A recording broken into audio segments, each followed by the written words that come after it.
বিসমিল্লাহির রহমানির রহিম। আসসালামু আলাইকুম। আজকে দুপুরে রান্না করতে করতে লেট হয়ে গেছে। আজকে রান্না করেছি চিংড়ি দিয়ে, ডাল দিয়ে, কলার থুর ভাজি আর রান্না করছি হাঁসের মাংস ভুনা আলু দিয়ে।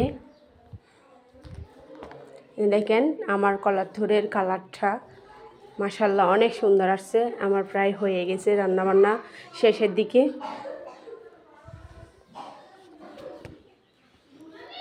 এরপরে রান্না করছি মূলার শাক ভাজি,